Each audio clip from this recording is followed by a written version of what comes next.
الشيطان الرجيم. بسم الله الرحمن الرحيم. الحمد لله رب العالمين، والصلاة والسلام على الحبيب المصطفى بالقاسم محمد. اللهم صل على محمد وآل محمد وعجل وعلى آله الطيبين الطاهرين المعصومين وأصحابه المنتجبين الميامين ومن تبعهم بإحسان إلى يوم الدين. السلام عليك يا أبا عبد الله وعلى الأرواح التي حلت بفنائك. عليك مني سلام الله أبدا ما بقيت وبقي الليل والنهار، ولا جعله الله آخر الأهد مني لزيارتكم.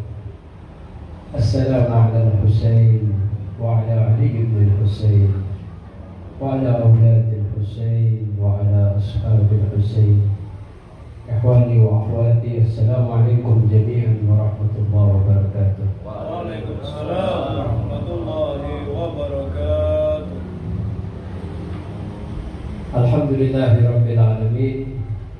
Segala puji bagi Allah yang memberikan kita taufik untuk kita bisa sampai di bulan Muharram, bulan kedukaan Ahlul Baitun Nubuwah, bulan kesedihan alam semesta, terkhusus Rasul sallallahu alaihi wasallam dan Ahlul Baitnya, dan terkhusus adalah Al-Imam Sahib Zaman Al-Hujjah ajallallahu farajahu syarif. Tentunya kita akan mengiringi kedukaan Sahib Zaman. Kita mengatakan kepada Al-Imam Sahib Zaman bahwa, wahai Imam, kami tidak akan membiarkanmu bersedih sendiri. Kami akan bersedih bersamamu, menyertaimu, sebagaimana kami akan bergembira ketika engkau gembira. Persoalan kedukaan, apalagi diiringi dengan ratapan dan tangisan, adalah persoalan yang alamiah. Tidak perlu dalil sebenarnya untuk kita mengatakan bahwa kita berduka atau menyampaikan kedukaan kita. Manusia yang memiliki hati nurani, meskipun dia tidak beragama, manakala mendengarkan peristiwa tragis seperti peristiwa Karbala, pasti dia akan berduka, akan meneteskan air mata, akan meratap. Karena di dalam diri setiap manusia ada hati nurani. Yang hati nurani itu akan bersedih ketika melihat satu peristiwa atau mendengar suatu kejadian yang kejadian itu bertentangan dengan fitrah manusia. Apalagi itu sebuah genosida, sebuah pembantaian. Meskipun genosida itu dilakukan untuk sekawanan binatang sekalipun, kita akan merasa bersedih melihatnya. Kita tidak akan terima binatang dibunuh seenaknya begitu saja. Apalagi ini manusia, dan manusianya adalah manusia suci, putra Rasul sallallahu alaihi wasallam, yang merupakan wali dan imam bagi umat. Nah,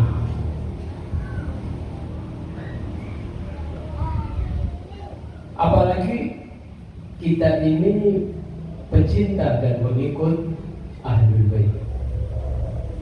Tentu sebagai pecinta dan pengikut Ahlul Bait, kita akan lebih wajib atau lebih harus untuk berduka dan bersedih. Makanya malam ini adalah malam-malam azab kita, malam kedukaan kita. Dan kita ingin menyampaikan kepada sahibus zaman bahwa beliau tidak akan sendiri dalam duka beliau. Malam-malam Muharram juga malam-malam yang di dalamnya kita dapat mempelajari banyak pelajaran-pelajaran dari perjuangan Imam Husain alaihissalam. Salah satu pelajarannya adalah sebagaimana yang disampaikan oleh Imam Ridha alaihissalam, ya ibna syabib, in kunta bakiyan li syai'in fa innaka lil Husain ibn Ali alaihissalam fa innahu dubiha kama yudbahul kabsh. Imam Ridha alaihissalam mengatakan pada sahabatnya Ibn Syabib, dia mengatakan, wahai Ibn Syabib, wahai putra Syabib, apabila engkau menangisi sesuatu, manusia kadang menangisi ketika kehilangan anaknya, ketika kehilangan kerabatnya, ketika terjadi suatu peristiwa yang mengenaskan. Kalau kita menangisi suatu peristiwa tertentu, maka saat itu tangisilah Imam Husain alaihissalam. Jangan kita hanya sekedar menangisi keluarga kita, tapi melupakan tangisan kepada Imam Husain. Imam Ali itu mengatakan tangisilah Al-Husain. Kenapa? Imam memberikan alasan. Fa innahu dubiha kama yudbahul kabsh. Karena Imam Husain ini disembelih seperti disembelihnya seekor domba.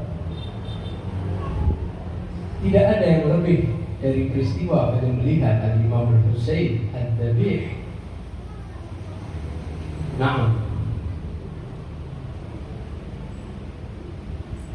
pada malam hari ini, di awal-awal malam Muharram, kita masuk pada malam kedua Muharram, saya ingin mengajak antum semua untuk berpikir atau bertanya, kenapa peristiwa Karbala harus terjadi? Kenapa umat Nabi membunuh putra Nabi? Ini sering dibawakan oleh para khatib, tetapi setiap tahun diulang-ulang ada hal baru yang kita bisa ambil pelajaran dari hal itu. Seolah tidak pernah habis alasan dan filosofi dari perjuangan Al-Husain alaihissalam. Baik dari sisi pengikut dan pembela Al-Husain maupun dari sisi musuh-musuh Al-Husain yang bisa kita ambil pelajaran. Mengapa umat Nabi yang mengklaim dirinya adalah Muslim, mengimani Allah, mengimani Rasulnya, mengimani kitabnya Al-Quran, tapi membunuh putra Nabi? Seolah kita tidak percaya, tapi inilah fakta yang terjadi. Kita perlu menjawab masalah ini, karena boleh jadi kita pun bisa jadi tidak akan membela putra nabinya, yaitu Al-Imam Sahibul Zaman Al-Hujjah ajallallahu wajhahu. Orang-orang yang membunuh Al-Husain mungkin tidak pernah terbayang sebelumnya bahwa mereka akan membunuh Al-Imam Al-Husain. Maka mereka akan berhadap-hadapan dan berperang melawan Al-Imam Al-Husain. Tidak pernah terpikir. Bahkan di antara mereka bahkan mengundang Al-Imam Al-Husain untuk memimpin mereka melawan Yazid. Tapi yang terjadi faktanya sungguh aneh. Malah sebagian mereka yang mengundang dan yang lain, pasukan-pasukan yang lain, mereka menghukum Al-Imam Al-Husain dan keluarga serta sahabat setianya. Lalu menempatkan Imam Husain dalam posisi mau tidak mau harus melawan, mempertahankan dirinya, walaupun tidak imbang sama sekali keadaan. Bayangkan hanya 72 atau kurang dari 100 orang melawan ribuan musuh. Ini adalah bukan peperangan sebenarnya. Ini adalah sebuah pembantaian ketimbang disebut peperangan. Jawabannya mungkin karena mereka ini bukan satu tipe manusia. Manusia memiliki beberapa tipe, beberapa ragam. Manusia ini makhluk yang unik. Kalau kita melihat binatang, kambing misalnya, dia akan bertindak yaitu sama. Kambing satu dengan kambing yang lain sama tindakannya. Tidak banyak bedanya kan? Dan ada kambing yang punya sifat yang melenceng dari kekambingannya. Atau singa maupun anjing misalnya, juga tidak ada singa yang melenceng dari sifat kebuasannya atau kesingaannya. Anjing dari sifat keanjingannya. Tapi manusia beda. Manusia ini satu maujud, satu makhluk yang bisa multi karakter, multi sifat.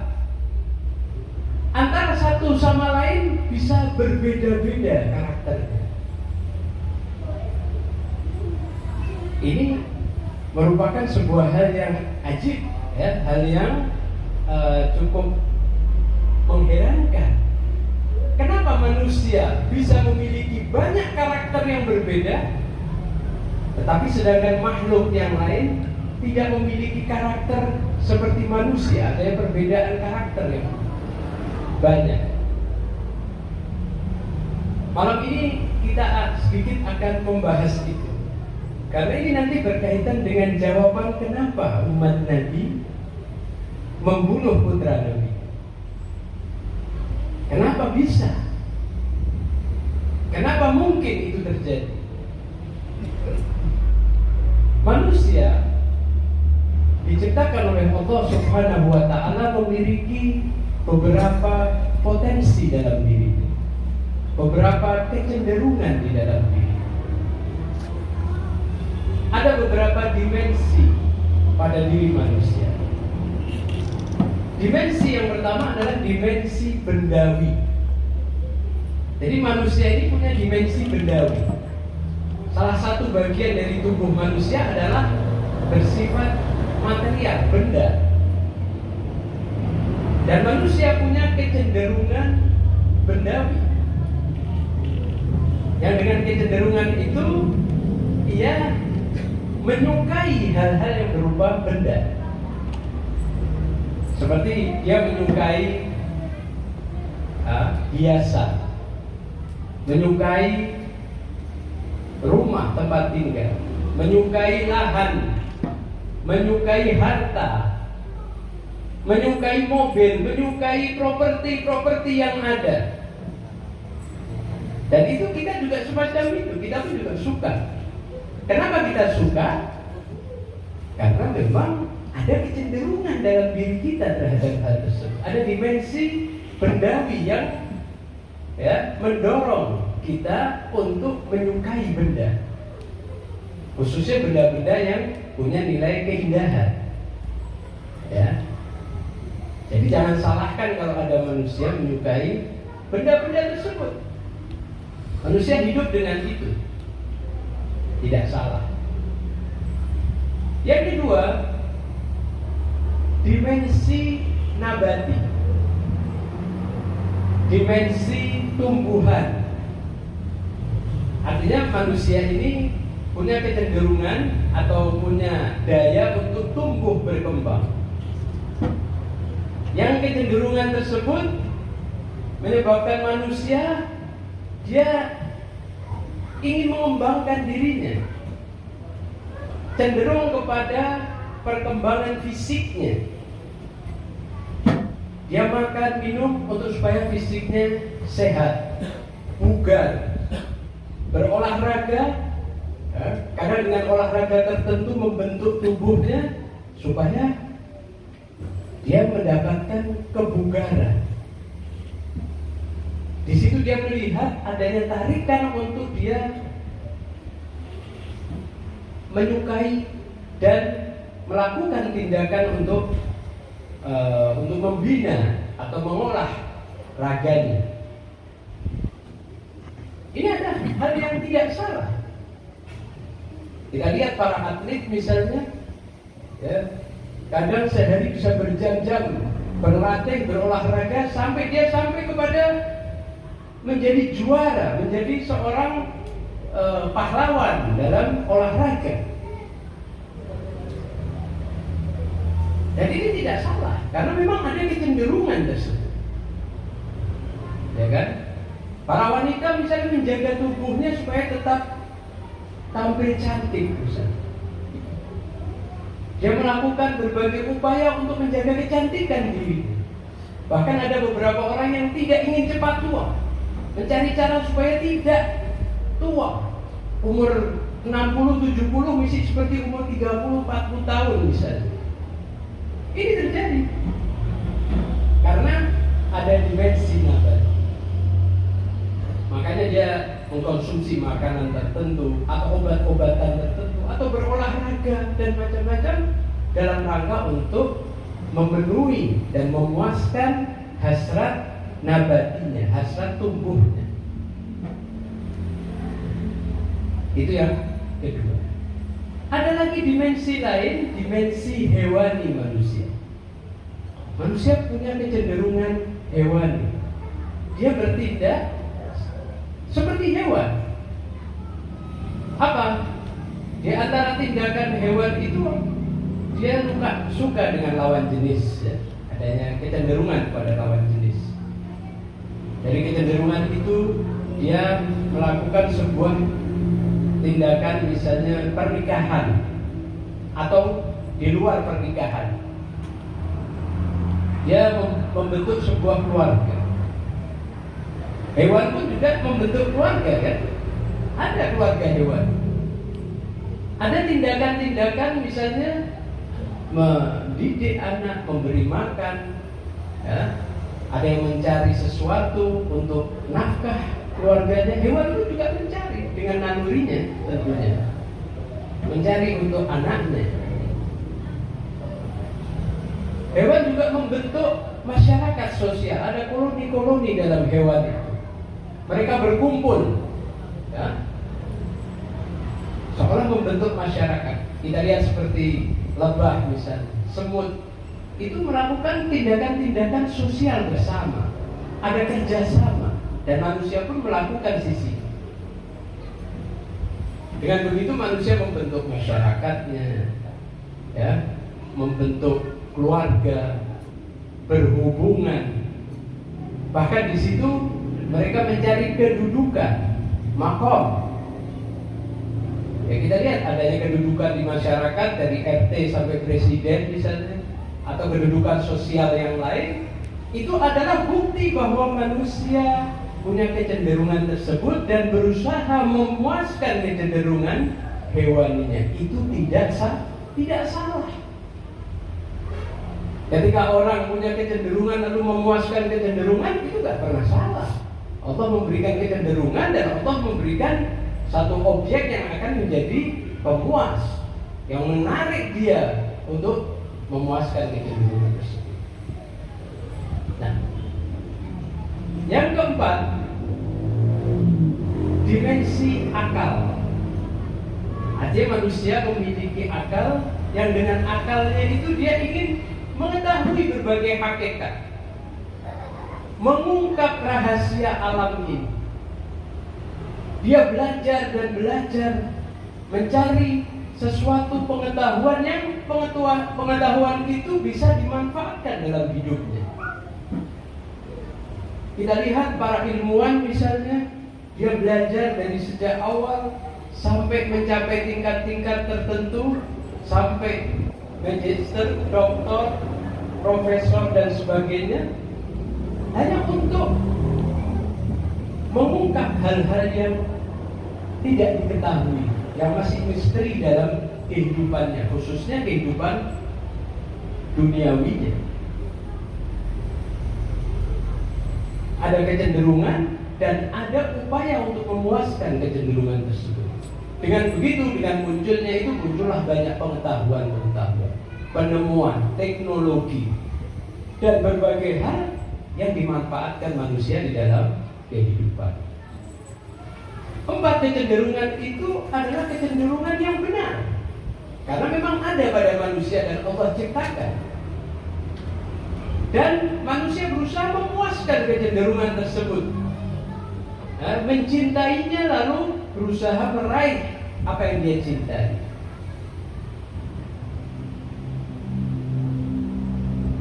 Dan yang kelima, ada kecenderungan fauqal aqli, di atas akal, atau disebut dengan suprarasional, transenden, yaitu kecenderungan untuk dia ini meraih hal-hal yang tak terbatas. Kalau dari 4 kecenderungan sebelumnya, semuanya terbatas. Bahkan ilmu pun, ilmu manusia itu juga terbatas. 2 tambah 2 adalah berapa? 4. Tetap 4, tidak pernah lebih dari 4. Gak ada 2 tambah 2 tak terbatas. Ya 4. Kalau air dipanaskan sampai 100 derajat, dia akan mendidih. Semuanya serba terbatas. Tapi ada satu kecenderungan yang manusia cenderung pada sesuatu yang tak terbatas, yang transenden. Ajib, ketika ada kecenderungan itu, pasti di balik itu ada yang tak terbatas, yang dia berusaha untuk mendekatinya, untuk meraihnya.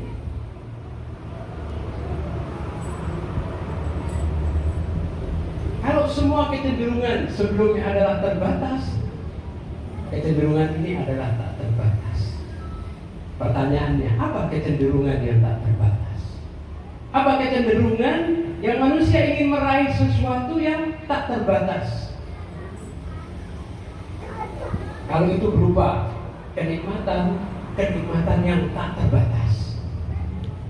Kalau itu berupa kuasa, ya, kekuasaan yang tak terbatas. Kalau itu berupa cintanya pun tak terbatas. Serba tak terbatas. Apa itu? Tentunya bukan sesuatu di dunia yang serba terbatas. Dunia ini tempat yang terbatas. Tidak ada di dunia ini yang abadi, yang langgeng, semuanya serba terbatas. Kita lihat dari benda selalu berubah-ubah. Dia terbatas. Waktunya sementara, kenikmatannya pudar. Saya sering ngasih contoh sate, karena orang biasanya kalau dengar sate kan asik. Wah, kepingin makan, tapi makan baru 10 sunduk sudah tidak kuat. Seleranya turun, nikmatnya berubah. Coba ditambah 5 sunduk, muntah. Kadang begitu. Kecuali orang yang kuat bisa 50 sunduk misalnya. Tapi berapapun masih terbatas. Nikmatnya terbatas. Kekuasaan, seberapapun besar kita menguasai alam ini, masih pada batasan. Dan biasanya manusia ini gak suka sama yang terbatas. Ilustrasi dalam Al-Quran ketika Nabi Allah Ibrahim melihat bulan, lalu bulan itu terbenam, qala la uhibbul afilin. Aku tidak suka sesuatu yang terbenam, hilang, pudar, sirna. Ketika lihat matahari yang lebih besar, oh ini lebih besar. Ternyata ketika matahari terbenam, aku tidak suka pada yang terbenam, yang sementara, yang hilang. Lalu Nabi Ibrahim mengatakan inni wajjahtu wajhiya lillah wa wajjahtu wajhiya lilladzi fataras samawati wal ardh hanifan musliman. Aku memfokuskan hatiku kepada apa? Yang menciptakan langit dan bumi, yang tak terbatas, kuasanya tak terbatas, rahmatnya tak terbatas, ilmunya berkaitan dengan akal tadi. Apapun yang manusia dapatkan di dunia, ilmu terbatas, sedikit. Wa ma utitu minal ilmi illa qalila, semuanya sedikit. Ilmunya tak terbatas. Apa itu? Dalam istilah dia disebut kamalul mutlak, kesempurnaan mutlak yang tak terbatas, yaitu Allah Subhanahu wa ta'ala. Dan di antara kecenderungan-kecenderungan ini, 4 kecenderungan pertama adalah bukan kesempurnaan asli dari manusia. Dia hanya kesempurnaan relatif, kesempurnaan yang tujuannya mengantarkan kepada kesempurnaan aslinya, otentiknya, yaitu apa? Kamalul mutlak, mengantarkan kepada Allah Subhanahu wa ta'ala. Jadi 4 itu diciptakan Allah bukan untuk dia. Kecenderungan kepada materi misalnya, benda, ketika kita berusaha meraihnya, kalau itu kita jadikan tujuan, bukan pengantar kepada tujuan aslinya, maka kita tidak akan mendapatkan yang semestinya. Ya kita menjadi dia. Kita layaknya benda. Saat Anda mencintai benda, berusaha meraih, lalu mendapatkannya, Anda tidak beda dengan yang Anda dapatkan kalau itu menjadi tujuan Anda. Tidak beda. Batin Anda ya layaknya benda tersebut. Manusia itu seperti apa yang dia cintai. Kalau dia mencintai sesuatu melebihi yang lain, kepada apa? Benda. Dia layaknya benda itu. Mencintai sesuatu berupa sisi nabatiahnya, dia akan ukuran dirinya, nilai dirinya adalah seperti itu. Inilah manusia. Karena tidak memahami sebenarnya kesempurnaan seorang manusia itu pada apanya, maka dia mencari kesempurnaan yang dianggap bahwa itu sempurna. Ketika memiliki harta, dia menganggapnya sempurna, sehingga dia berusaha meraih sebanyak mungkin harta. Lebih banyak hartanya, lebih sempurna. Lebih ganteng, lebih bugar, lebih sempurna. Ya kan? Karena dia menganggap, oh saya lebih manusia ketika saya ini bugar dan sehat secara jasmani. Lebih dia ini berkuasa. Dia menganggap dirinya lebih sempurna. Bahkan dia menganggap dirinya penguasa alam semesta. Ana rabbukumul a'la.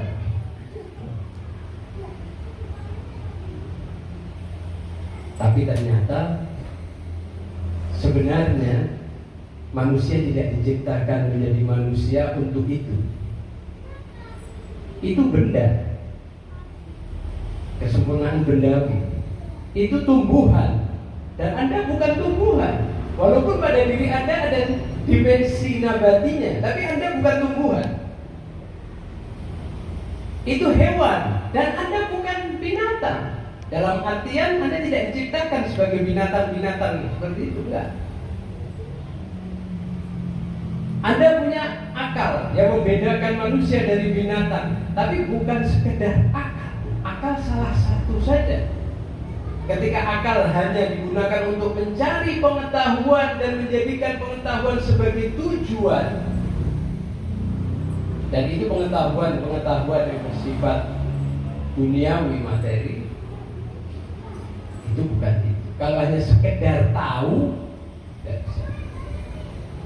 Tapi Anda ini dikatakan manusia ketika Anda mencapai kesempurnaan pada dimensi di atas akal, yaitu transcendent, mendekat kepada Allah. Dalam bahasa agama, ketika Anda dekat dengan Allah, dekat bukan dalam arti dekat jarak, dekat dalam arti apa? Anda menjadi seperti Tuhan, dalam tanda kutip, karena memang kalau disalahpahami seperti Tuhan itu nanti dianggap syirik, ya, dalam tanda kutip, ya.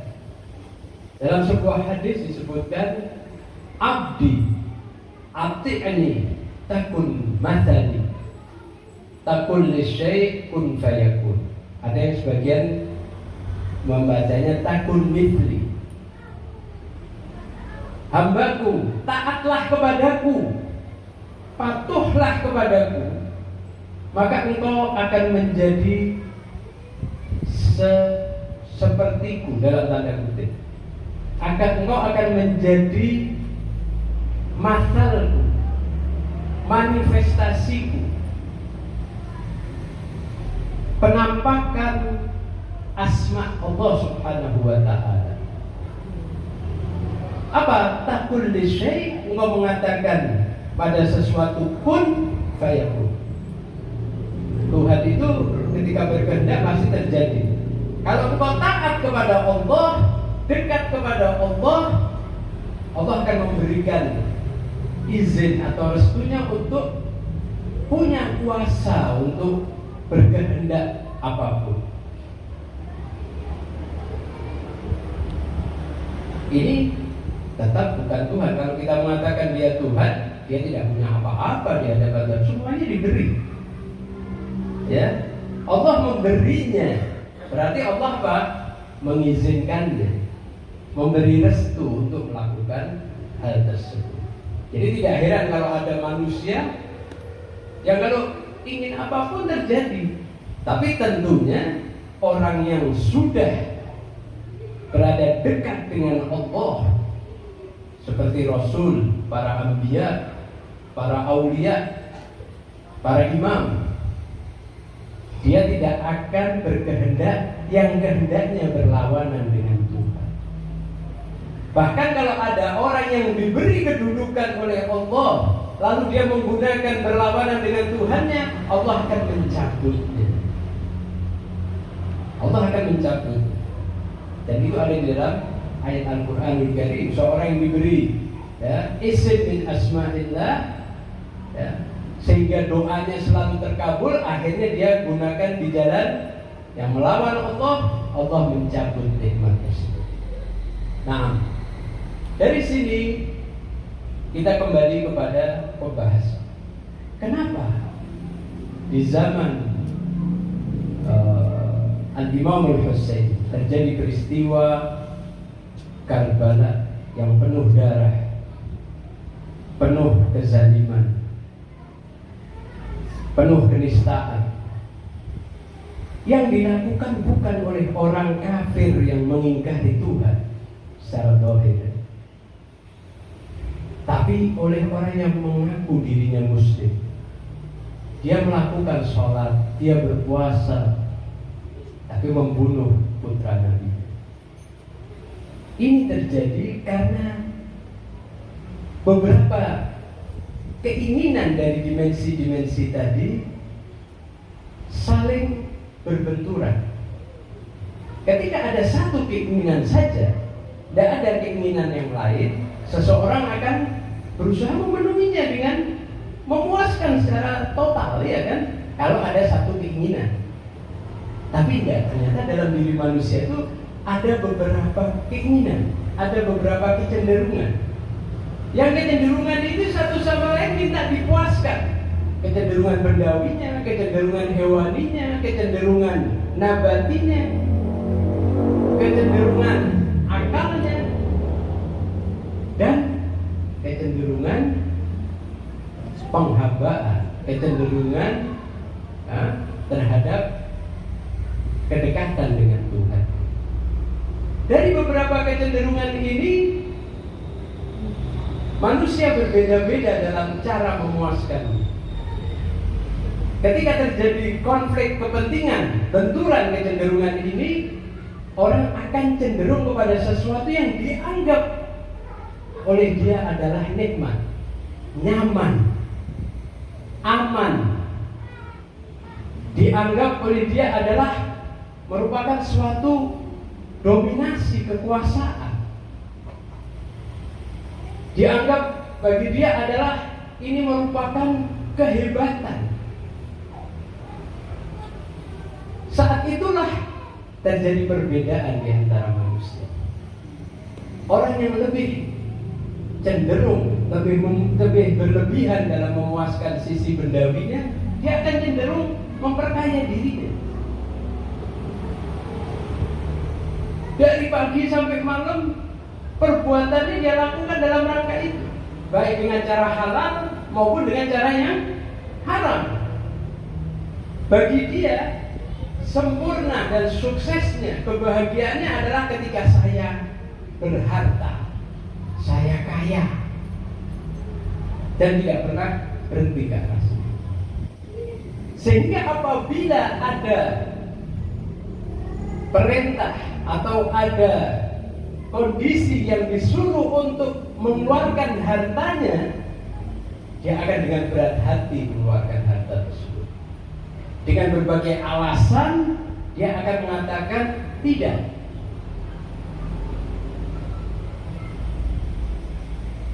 Dia keluarkan harta, dia berat.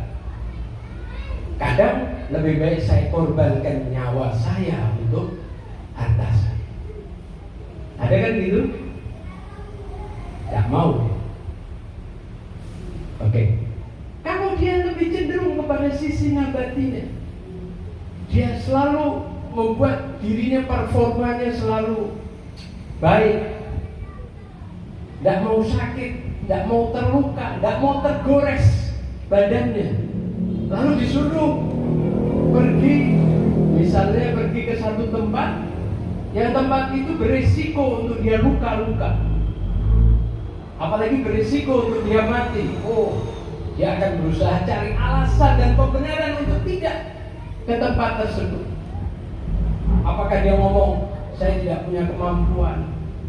Apakah dia bicara bahwa oh masih di rumah ini saya harus menjaga aurat yang di rumah ini, siapa nanti yang menjaga mereka? Berbagai alasan yang disebutkan di dalam Al-Qur'anul Karim.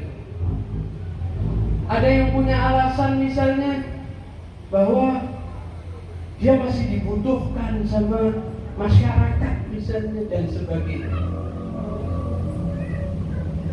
Dalam suatu peristiwa ada orang yang takut, ya mungkin takut dia akan kematian atau takut apa.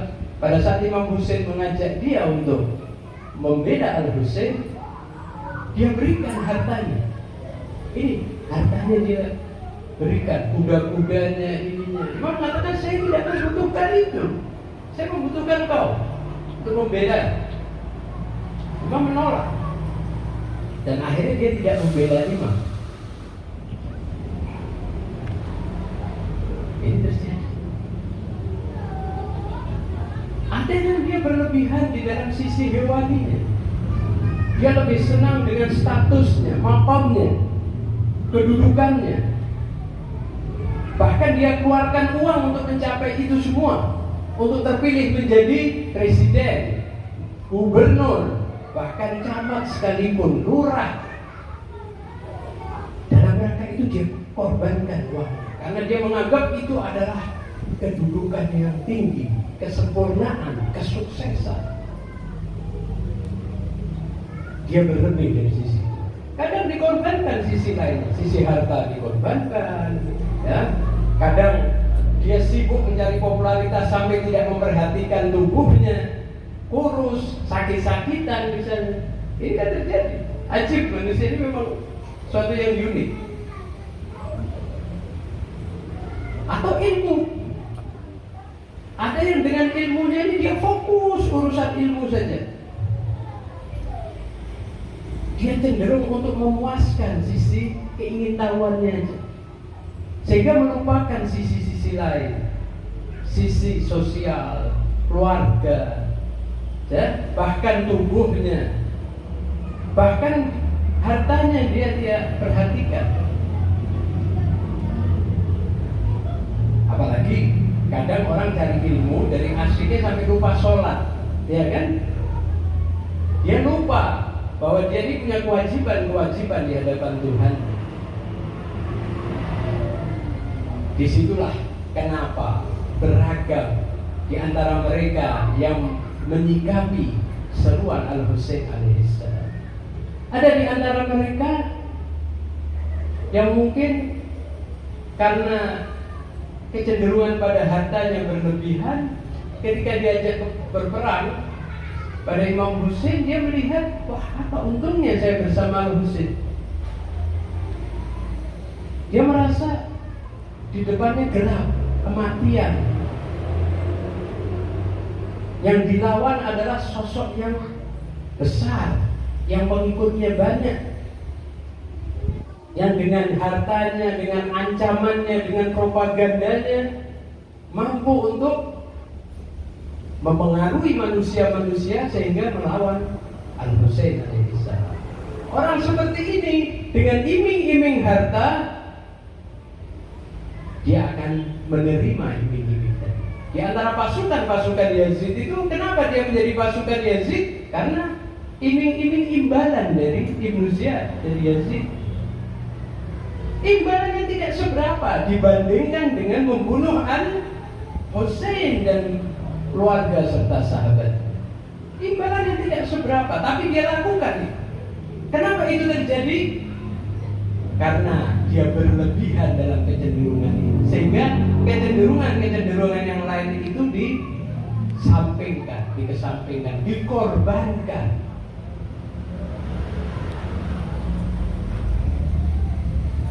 Apakah mereka ingin membunuh Al-Husain dari sejak awal? Tidak. Tetapi kondisi karena ada kecenderungan berlebihan kepada harta, akhirnya dengan iming-iming harta dia ikut bersama Yazid. Bahkan diceritakan orang-orang yang dekat dengan Imam Ali sekalipun, waktu kekhalifahan Imam Ali, ketika dia merasa tidak mendapatkan apa yang dia inginkan dari harta Baitul Mal, orang-orang itu berpindah ke Muawiyah.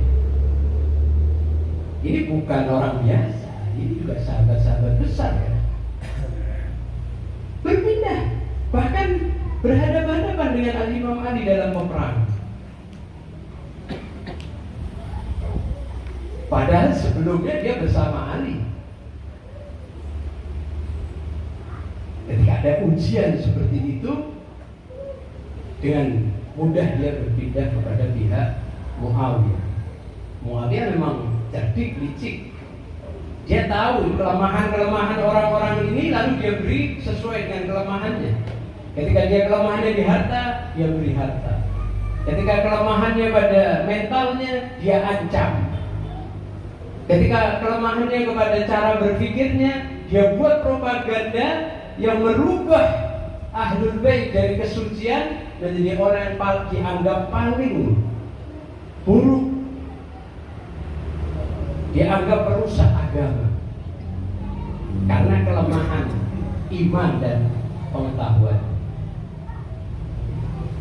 Cuma di situ ada orang-orang yang bersama Al-Husain. Mereka yang bersama Al-Husain, mereka mengorbankan semuanya untuk Al-Husain.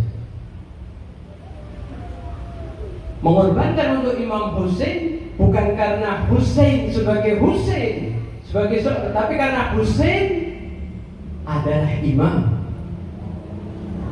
waliullah, orang yang paling dekat dengan Allah dan Rasulnya, orang yang mencapai maqam menjadi khalifatullah fil ardh, orang yang mencintainya sama saja mencintai Allah dan Rasulnya, orang yang memberikan pelita hidayah, orang yang menjadi bahtera penyelamat. Kesadaran mereka akan posisi Imam Husain dan mencari keridhaan Allah, Rasul dan Ahlul Baitnya membuat mereka mengorbankan semua kecenderungan-kecenderungan tadi untuk Al-Husain. Mereka tinggalkan negerinya, mereka tinggalkan hartanya, mereka bersama Al-Husain walaupun konsekuensinya harus mati dalam keadaan yang amat tragis. Di malam 10 Muharram mereka diberi kesempatan oleh Al-Husain untuk meninggalkan Al-Husain. Tidak ada satupun yang bergeming. Bahkan mereka mengatakan walaupun harus berkali-kali mengalami kematian dengan dicabik-cabik dan dimutilasi, mereka tetap akan bersama Al-Husain. Kesetiaannya dengan Al-Husain sudah tidak diragukan lagi. Kenapa ini terjadi? Karena mereka lebih fokus kepada sisi penghambaan, lebih fokus kepada sisi suprarasional. Semua yang mereka miliki, baik itu tubuhnya, baik itu hartanya, baik itu pengetahuannya, baik itu popularitas keluarga, masyarakat, itu hanyalah pengantar untuk mengantarkan kepada satu keridhaan Allah Subhanahu wa ta'ala. Mereka korbankan semua. Dan ini ditampilkan oleh Al-Imam Al-Husain dan yang bersama Al-Husain dengan sangat unggul, sehingga mereka disebut sebagai keluarga terbaik, disebut sebagai sahabat terbaik. Nah, ikhwan sekalian, pelajaran yang bisa kita ambil bahwa kalau kita ingin membela Al-Husain yang pada zaman ini kita ekspresikan pada pembelaan kepada sahibul zaman Al-Hujjah, karena membela Al-Husain bukan berarti kita hanya mengenang beliau, hanya mengucapkan slogan-slogan pembelaan saja, tidak. Tapi harus kita terapkan pada pembelaan pada sahibul zaman. Ketika sahibul zaman zuhur, kita harus berada di barisan mereka, dan itu kita harus persiapkan. Kalau dengan kondisi kita sekarang masing-masing yang kita ketahui, mungkinkah kita siap untuk meninggalkan dan mengorbankan segalanya untuk imam zaman? Ini pertanyaan ini harus ada pada kita. Kalau memang masih kita lebih cenderung kepada harta, bagaimana mulai sekarang kita harus batasi dan arahkan itu dalam rangka ibadah, penghambaan kepada Allah. Mencarinya dengan cara halal, menggunakannya dengan tidak berlebihan, mengarahkannya pada khidmat-khidmat kepada masyarakat, membantu masyarakat. Itu adalah langkah kita untuk kita membela sahibul zaman Al-Hujjah. Karena sahibul zaman nanti punya gawean, punya pekerjaan besar. Pekerjaan besar sahibul zaman adalah apa? Mendirikan pemerintahan ilahi yang global, yang membutuhkan SDM tangguh, membutuhkan pembela-pembela setia yang siap siaga. Disitulah dikatakan bahwa sahibul zaman ini sebetulnya menantikan kita, menantikan kesiapan kita secara individu. Tidak hanya kesiapan kita secara individu, tapi kesiapan kita secara kolektif, bersama. Sebagaimana yang sering diungkapkan oleh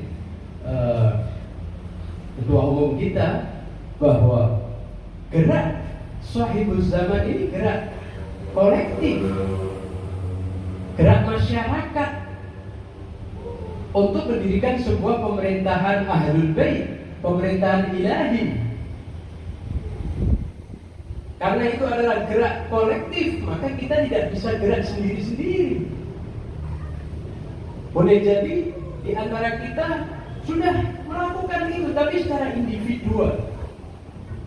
Tidak. Gerakan ini harus gerakan berjamaah, gerakan kolektif, gerakan masyarakat. yang nantinya siap untuk membela sahibul zaman, sebagai pembela setia, sebagaimana pembela Imam Husain pada zamannya. Imam zaman mereka siapa? Al-Imam Husain pada saat itu. Tapi imam zaman kita adalah Al-Imam Mahdi ajalullah farajahu syarif.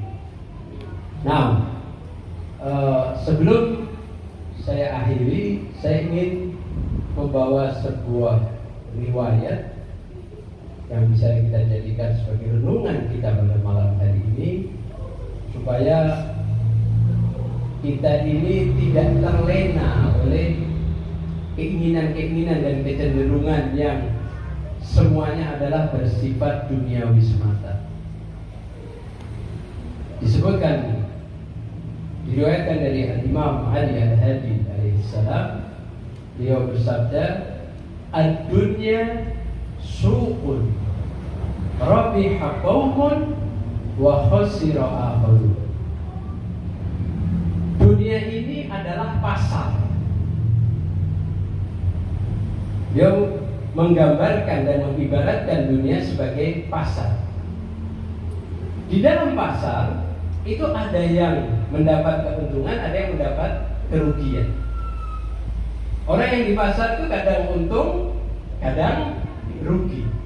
Dunia tidak demikian, dia adalah pasar yang kadang sebagian untung, sebagian rugi. Tentunya yang dimaksud oleh Imam Ali Al-Hadi bukan keuntungan materi ya. Kalau orang mendapat keuntungan materi berarti dia beruntung, bukan itulah. Karena dunia ini dalam riwayat lain mazra'atul akhirah, ladang untuk akhirat kita. Dunia ini bukan tujuan tapi transit. Jadi keuntungan dunia ini, pasar yang menguntungkan itu bagi sebagian, bukan keuntungan yang bersifat material, tapi keuntungan yang bersifat spiritual. Keuntungan yang berkaitan dengan kemanusiaan manusia, bukan berkaitan dengan kebinatangan dan kematerian manusia.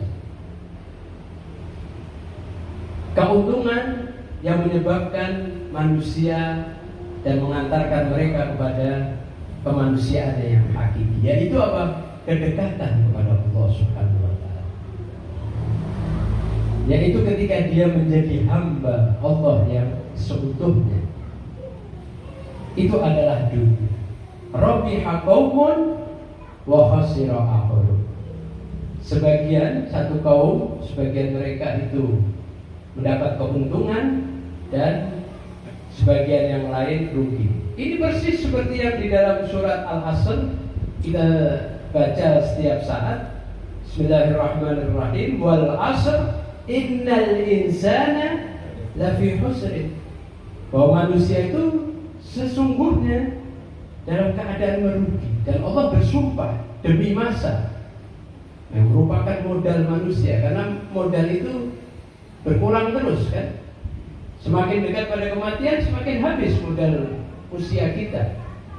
Maka manusia dalam keadaan merugi. Illal ladzina amanu, kecuali mereka yang beriman. Beriman terhadap dirinya, Tuhannya, nabinya, imamnya, Qur'annya, ajaran-ajaran nabinya. Wa amilus sholihat, tidak hanya beriman tetapi mengamalkan sesuai keimanannya, konsekuensi dari keimanannya. Wa tawassaw bil haqq wa tawassaw bis sabr. Mereka saling menasihati. Dia tidak egois hanya untuk beriman dan beramal soleh untuk dirinya saja, tapi dia ingin orang lain juga baik, sehingga dia menasihati dengan kebenaran dan menasihati dengan kesabaran dalam memperjuangkan kebenaran tersebut. Sehingga di ayat lain disebutkan innal khasirina alladzina khasiru anfusahum. Sungguhnya orang-orang yang merugi itu siapa? Bukan dia merugi hartanya, tapi dia merugikan dirinya, jiwanya. Kenapa? Yang semestinya dia mendapatkan kedudukan di sisi Allah, mendapatkan ridha Allah, mendapatkan jannah yang abadi di sisi Allah, dia tidak mendapatkannya. Berarti dia merugikan dirinya. Nah, itu adalah pelajaran yang mungkin bisa kita ambil ibrah pada malam hari ini. Semoga kita termasuk orang-orang yang selalu mengedepankan penghambaan kita, kepatuhan kita, spiritual kita di hadapan berbagai sisi material kita, sisi kehewanan kita, dan sisi-sisi lain yang menjauhkan kita dari kedekatan kepada Allah Subhanahu wa Ta'ala. Bismillahirrahmanirrahim. Assalamualaikum ya rahmatullah wa al-wahid allati halat fi binaik.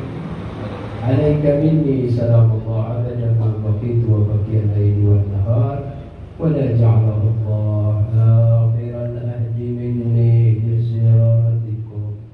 Assalamu ala al-Husain wa ala Ali al-Husain wa ala awlad al-Husain wa ala ashab al-Husain. Allahumma arzuqna syafa'at al-Husain yawm al-wurud wa thabbit lana qadama sidqin 'indaka ma'a al-Husain wa ashab al-Husain alladhina badhalu muhajjahum duna al-Husain alaihi salam. Ya Rabb al-Husain bihaqqi al-Husain اشفي صدر الحسين بظهور الحجة عليه السلام. وصلى الله على محمد وآله الطاهرين. السلام عليكم.